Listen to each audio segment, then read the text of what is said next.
Isaiah 30.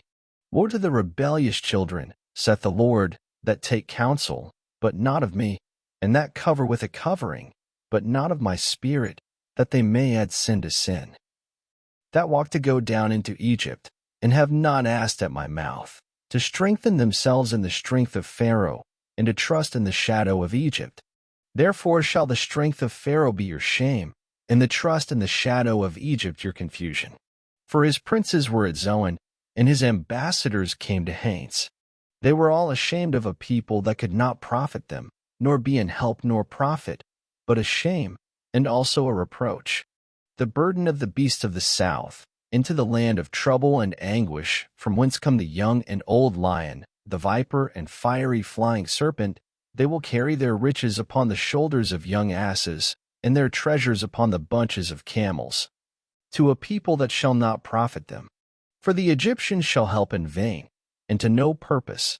Therefore have I cried concerning this, their strength is to sit still.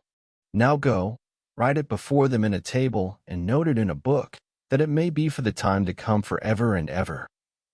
That this is a rebellious people, lying children, children that will not hear the law of the Lord. Which say to the seers, See not, and to the prophets, Prophesy not unto us right things, speak unto us smooth things, prophesy deceits. Get you out of the way, turn aside out of the path, cause the Holy One of Israel to cease from before us. Wherefore thus saith the Holy One of Israel, because ye despise this word, and trust in oppression and perverseness, and stay thereon. Therefore this iniquity shall be to you as a breach ready to fall, swelling out in a high wall, whose breaking cometh suddenly at an instant. And he shall break it as the breaking of the potter's vessel that is broken in pieces. He shall not spare, so that there shall not be found in the bursting of it assured to take fire from the hearth, or to take water withal out of the pit. For thus saith the Lord God, the Holy One of Israel, In returning and rest shall ye be saved, in quietness and in confidence shall be your strength, and ye would not. But ye said, No, for we will flee upon horses, therefore shall ye flee. And, We will ride upon the swift, therefore shall they that pursue you be swift. 1,000 shall flee at the rebuke of one. At the rebuke of 5 shall ye flee, till ye be left as a beacon upon the top of a mountain, and as an ensign on an hill. And therefore will the Lord wait, that he may be gracious unto you, and therefore will he be exalted, that he may have mercy upon you. For the Lord is a God of judgment. Blessed are all they that wait for him. For the people shall dwell in Zion at Jerusalem. Thou shalt weep no more. He will be very gracious unto thee at the voice of thy cry. When he shall hear it, he will answer thee. And though the Lord give you the bread of adversity, and the water of affliction, yet shall not thy teachers be removed into a corner any more, but thine eyes shall see thy teachers. And thine ears shall hear a word behind thee, saying, This is the way, walk ye in it.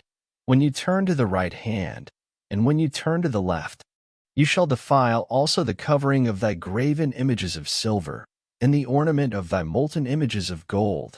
Thou shalt cast them away as a menstruous cloth.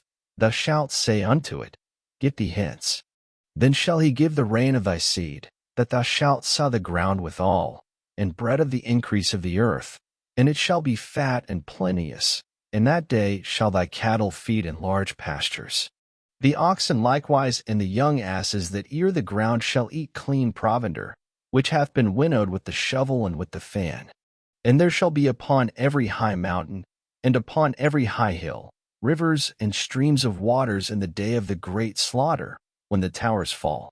Moreover the light of the moon shall be as the light of the sun, and the light of the sun shall be sevenfold, as the light of 7 days, in the day that the Lord bindeth up the breach of his people, and healeth the stroke of their wound.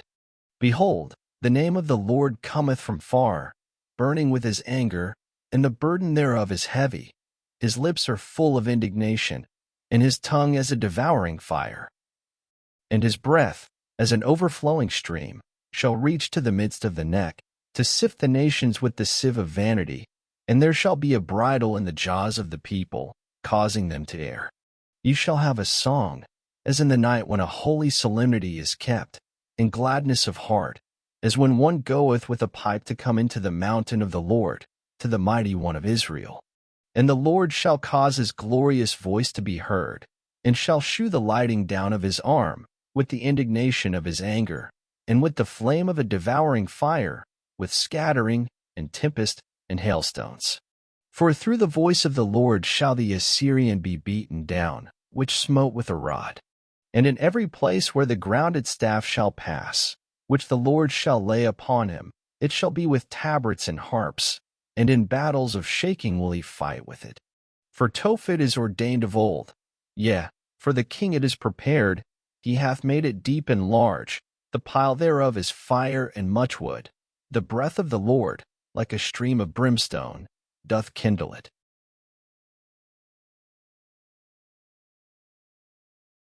Thank you for listening. Up next, Isaiah 31.